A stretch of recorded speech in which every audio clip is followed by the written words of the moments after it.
like, share and subscribe my channel for more mathematical videos. So topic is nature of roots.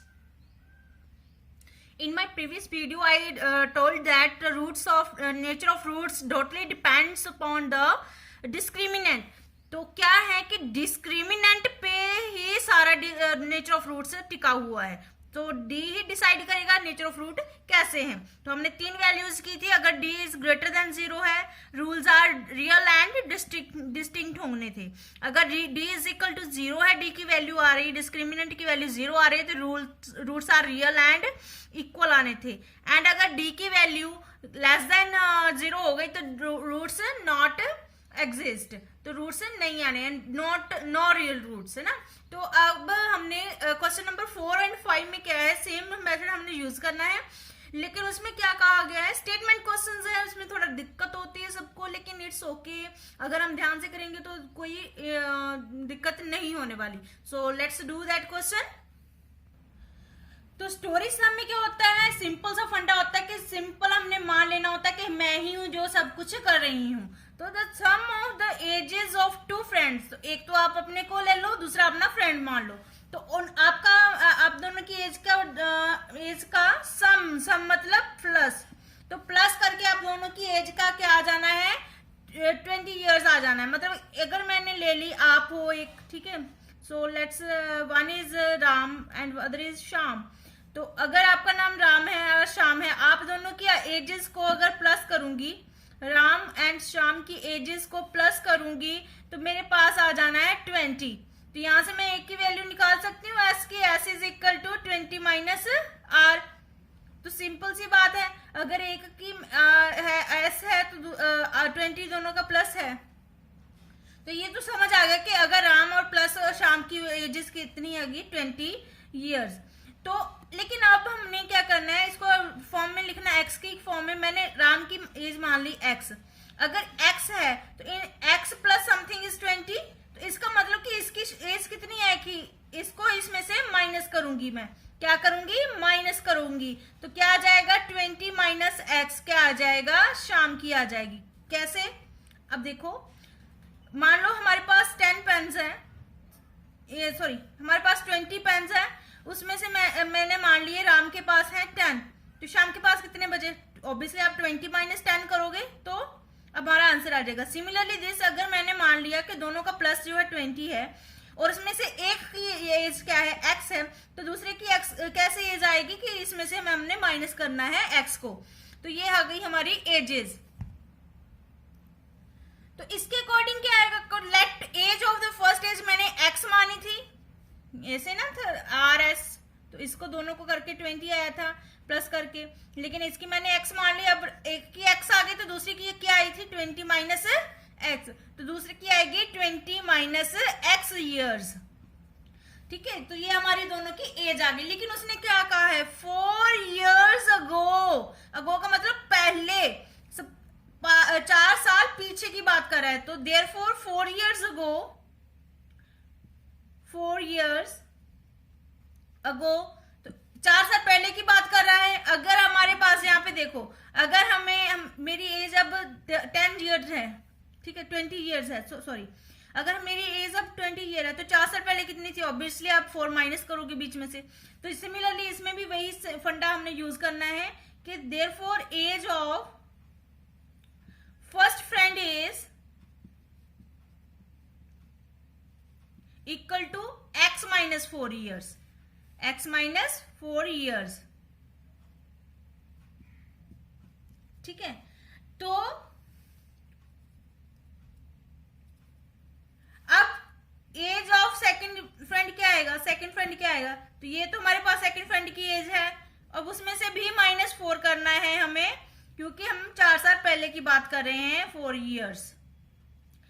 बस अब हमें यहाँ पे क्या कहा है, क्वेश्चन रीड करो.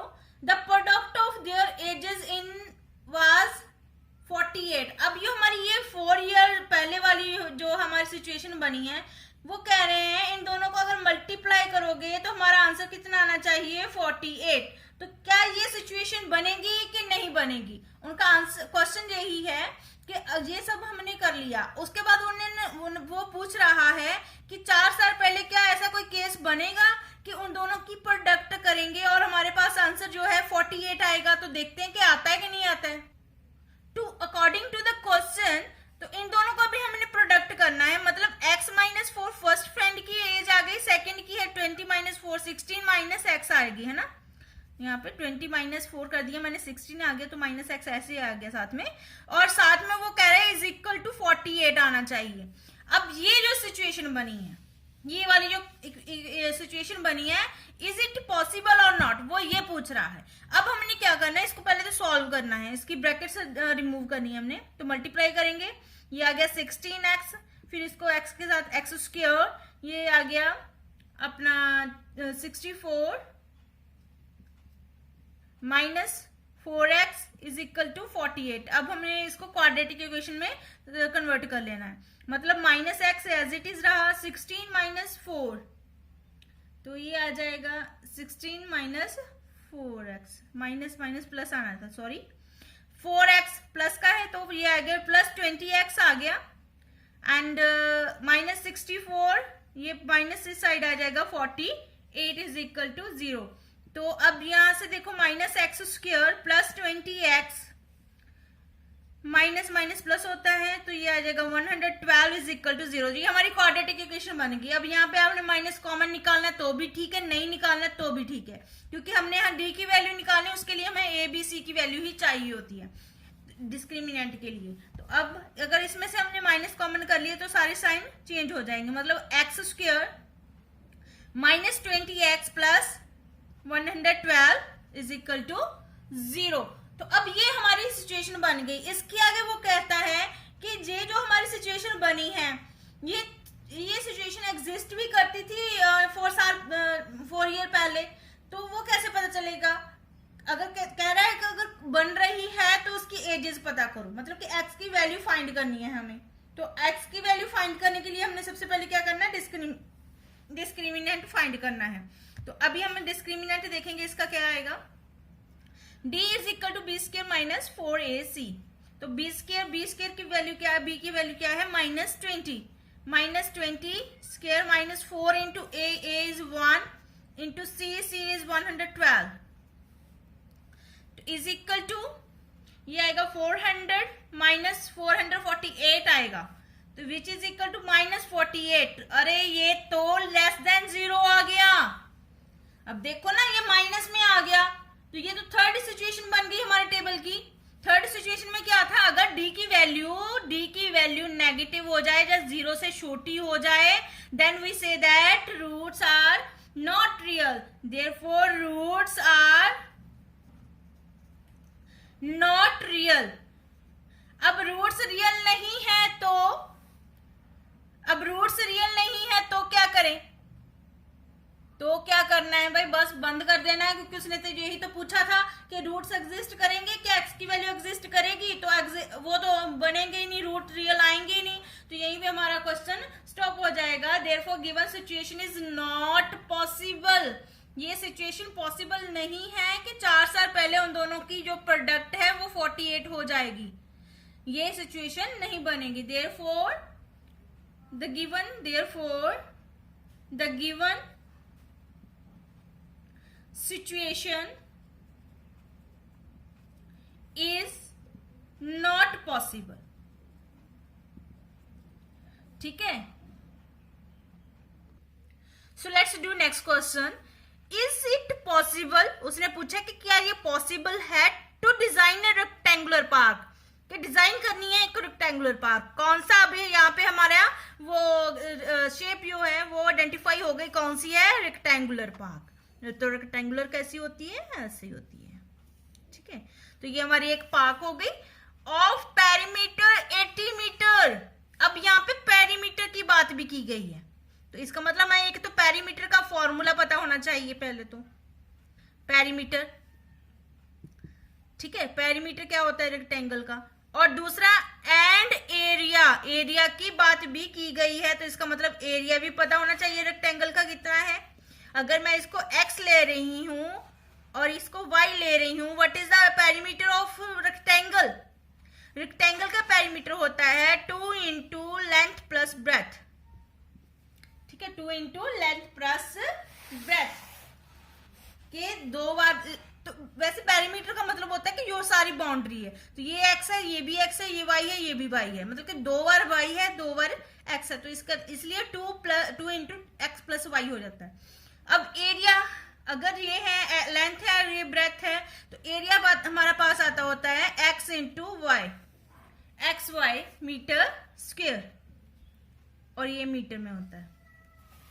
मतलब कि अगर कोई रेक्टेंगुलर शेप है तो उसमें हमने सबसे पहले उसने क्या कहा है, पेरीमीटर, उसके बाद एरिया की बात की है। तो ये दोनों फॉर्मूले लगने हैं अभी हमें हमारे पास। तो इनकी वैल्यूज भी गिवन है, साथ में इनकी वैल्यूज भी गिवन है। पेरीमीटर 80 है, तो इसका मतलब इसका आंसर कितना आ जाना, 80।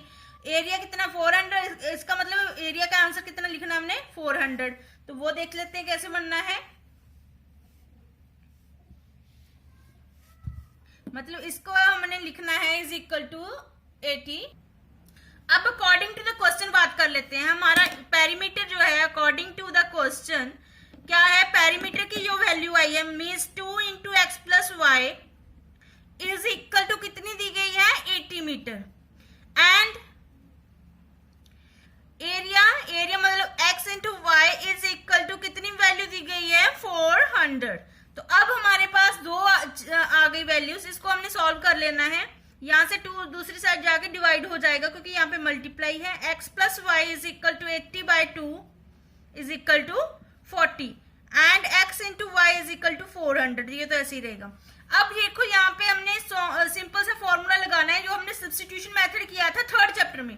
तो यहाँ से हमने एक वेरिएबल की वैल्यू निकाल लेनी है, y की निकाल रही हूं मैं। y इज इक्वल टू 40 है और x दूसरी साइड चला गया माइनस एक्स। तो ये वाली वैल्यू जो है मैं यहाँ पे फिल करने वाली हूँ y में। तो लेट्स सी क्या बन जाता है। तो ये वाला पार्ट जो है हमारा वो आ जाएगा x इंटू वाई की जगह मैंने फिल करना है 40 minus x is equal to 400। तो अब इसको सॉल्व करना मैंने, ठीक है। तो वो देखते हैं क्या आएगा, सॉल्व करो इसको, देखो क्या आएगा। ये आ जाएगा x 40x minus x square is equal to 400। यहां से हमारी क्वाड्रेटिक इक्वेशन आ जाएगी, that is x square minus 40x plus 400 is equal to 0।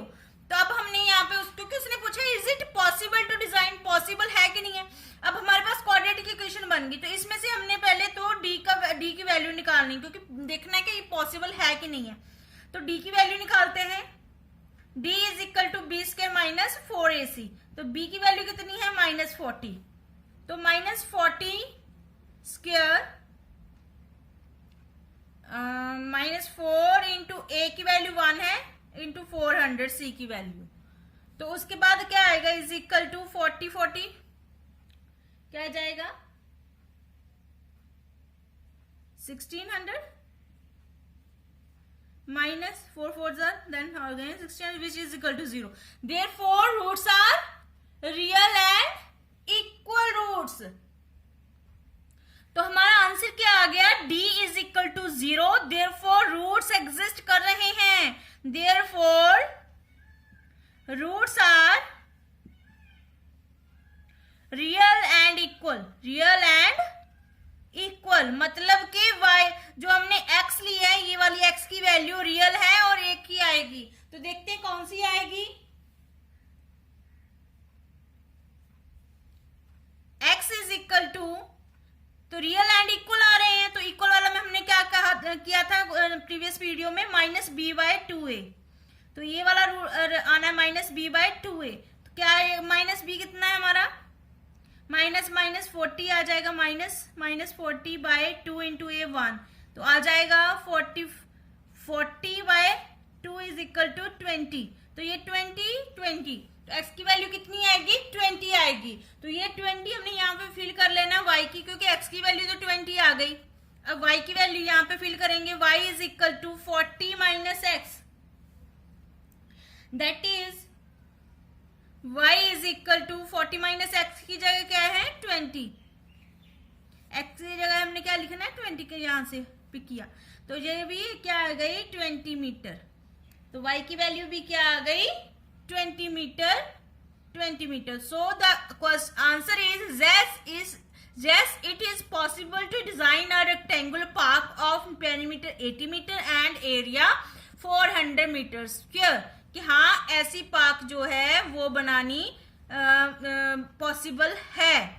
ठीक है, तो सिचुएशन जो है वो सही है, तो ये हम बना सकते हैं. तो पिछले क्वेश्चन में हमने देखा था कि वो कंडीशन नहीं बन रही थी, नॉट पॉसिबल आ रहा था क्योंकि डी की वैल्यू जो थी वो नेगेटिव हो गई थी. अगर डी की वैल्यू नेगेटिव हो तो जो सोल्यूशन है वो पॉसिबल नहीं होगा. अगर डी की वैल्यू 0 जहाँ 0 से बड़ी है तो हमने वहां पे रूट फाइंड करके उसका आंसर निकालना. Thank you for watching my video.